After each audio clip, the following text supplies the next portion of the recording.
Et oui, vous pouvez sortir la chicotte. Je m'étais trompé violemment. Je m'étais trompé violemment, mais je suis content de m'être trompé. Je suis content de m'être trompé parce que j'imaginais un coup de Trafalgar, mais l'Espagne a réussi à s'en sortir de ce coup de Trafalgar là, parce que c'était mal parti, hein. C'était vraiment mal parti, hein. Quand j'ai commencé à voir les premières minutes et notamment le but de Kolo Muani, je me disais déjà, ok, c'est exactement comme ça que je prévoyais déjà le match. Et vraiment, je suis content que ça soit le cas, quoi. Je suis vraiment content que ça soit le cas, quoi. Je suis vraiment content on est sorti et que le foot a gagné. Parce que si l'Espagne gagne, c'est vraiment la victoire du foot. Donc, mais je m'étais trompé, je l'assume complètement. C'est pas un problème. Moi, je préfère me tromper que de pas dire ce que je pense et dire mes intuitions. Parce que parfois, mes intuitions ne tombent juste. Et j'aime bien tenter des choses que de rester là, de ne pas me dire que je n'avais pas tenté. Après dire, ah ouais, j'avais pensé ça, mais après, on me dit, non, je préfère. Vaut mieux rater que ne rien tenter. Et je suis content que la France n'ait pas gagné. Je suis content que la France n'ait pas gagné cet euro. Je suis content que la France ne soit même pas en finale. Ça m'énerve même qu'elle soit en demi-finale avec tout ce qu'elle a proposé de jeu merdique. Qu'est-ce qu'on peut en tirer de ce parcours à part un parcours merdique, un niveau de jeu merdique et toujours la quête des résultats bruts fait par cet individu qui a pris aussi en otage cette équipe de France. L'équipe de France, le gars qui est sur le cran là, doit juste dégager de cette équipe de France là. Ça fait 12 ans qu'il est là. Ça fait 12 ans qu'il est là. Ça fait 12 ans qu'il propose le même foot bidon. Et ce taureau a été la quintessence de tout. L'équipe de France a, je crois, marqué une, deux, trois, quatre buts. Même pas trois buts.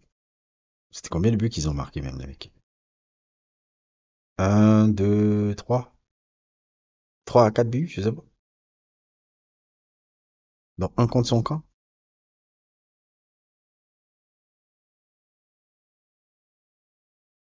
Ouais, c'était ça, c'était ça. Trois buts, dont deux contre son camp.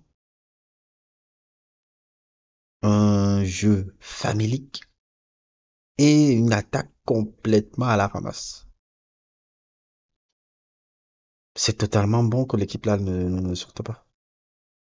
C'est totalement, et moi demain j'espère que les Pays-Bas, bêta que les Pays-Bas que l'Angleterre.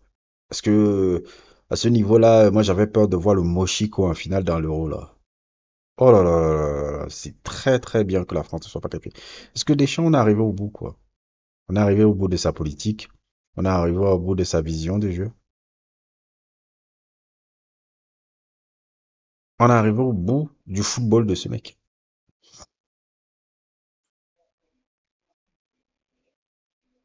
On est arrivé au bout du football de ce gars.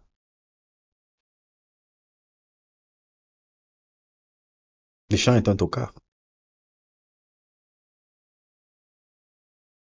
Deschamps est un tocard. Il a, mais je crois qu'il a même intoxiqué les autres coachs même du foot un peu. C'est euro. Parce que l'euro là a été vraiment un très mauvais euro hein, sur le plan du.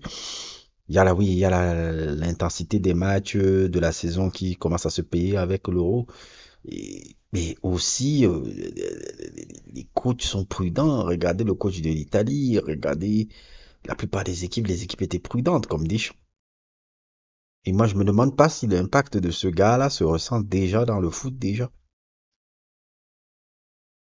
Didier Deschamps, je suis désolé.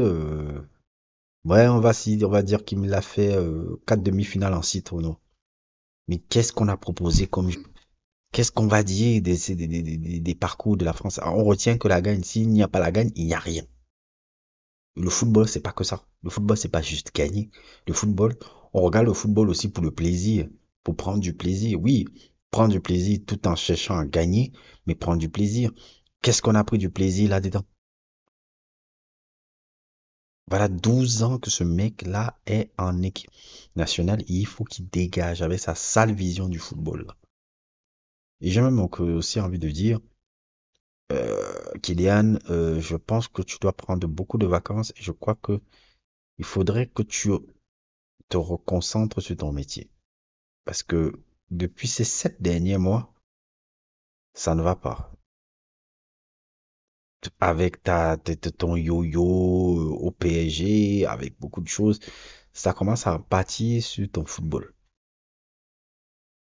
Le match contre l'Espagne, oui, tu as fait une passe décisive, mais quand je vois la différence avec le petit jeune Yamal qui arrive gros comme une maison, et j'ai même envie de faire un peu une parenthèse un peu aussi sur lui, Lamine Yamal, c'est le premier joueur que je vois qui ressemble à Messi. C'est le tout premier joueur que je peux dire, waouh, j'avais pas vu un gars qui ressemblait à Messi, mais c'est le premier. À lui, il me rappelle Messi, Messi du début, hein. On dit Messi période 2006, 2007, là. Qu'elle avait 18, 9 ans, 20 ans, là. C'est un peu le même Messi. D'ailleurs, j'ai l'impression que c'est son idole, hein. Le fait qu'il porte le 19, bon, je vais essayer de voir, hein. Peut-être je vais taper un peu, je pense que c'est son idole. Parce qu'il joue comme Messi, hein. Il joue vraiment comme lui. C'est le premier joueur que je vois jouer vraiment comme Messi.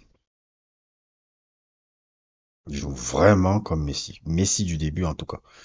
Et sa progression, c'est vraiment déjà un crack. C'est vraiment un futur crack du football. Et c'est ça que je suis en train de dire Mbappé. La jeunesse pousse, hein. Tu commences à avoir 26 ans, la jeunesse pousse. Ne pense pas que tu seras toujours truc là-bas. Arrête un peu le côté politique que tu as. Arrête un peu ce côté un peu présidentiel que tu as et reconcentre-toi sur le football. Parce que depuis 7 mois, le football n'a pas été très ta priorité. Pas du tout.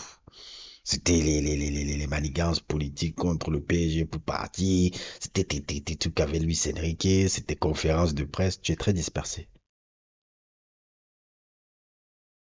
Tu es très dispersé et le foot n'est plus au centre. Et en plus, la concurrence arrive. La concurrence arrive. Là, tu vas partir au Real Madrid. Ça va pas être du gâteau, hein. Les gars n'avaient pas forcément besoin de toi. Et en plus, il y a le petit Hendrik aussi qui est là aussi parmi les avancées. Il faudra que tu te battes pour te faire ta place. Donc je pense que les vacances là tombent à point nommé. Recharger les batteries, recharger un peu les trucs et proposer, peut-être revoir un peu, remettre le foot au centre. Zidane doit venir en équipe de France. Zidane doit venir dans l'équipe de France. Zidane va proposer autre chose. Il y en a marre de ce mec rageux là, qui est rageux de Zidane, qui est rageux de tout. En fait, Deschamps, hein, comme je dis, Deschamps fait penser un peu à ce genre d'élèves là qui étaient vus comme moches moches quand ils étaient jeunes et qui commencent à gagner de l'argent et veulent se venger de tout le monde là. C'est ça un peu qui me rappelle un peu là. Oui, oui, oui, oui, on a donné plus de crédit que Zidane en 98. Ouais, ouais, ouais, ouais, ouais, ouais, ça te fait chier. Ouais, c'est pour ça que tu veux pas le laisser parce que tu sais que il ne suffit que d'une victoire pour que oh, ça efface toute ta legacy et autres et tout, mais c'est bon, quoi. C'est bon, laisse cette histoire-là. Laisse cette histoire-là. Fais les autres, ok. L'équipe de France n'est pas ta propriété, c'est la propriété du peuple. Et le peuple réclame Zidane. Donc, voilà, quoi. Demain, on va voir Pays-Bas-Angleterre, on va voir ce que ça va donner. N'hésitez pas à liker, n'hésitez pas à vous abonner et à plus pour d'autres aventures.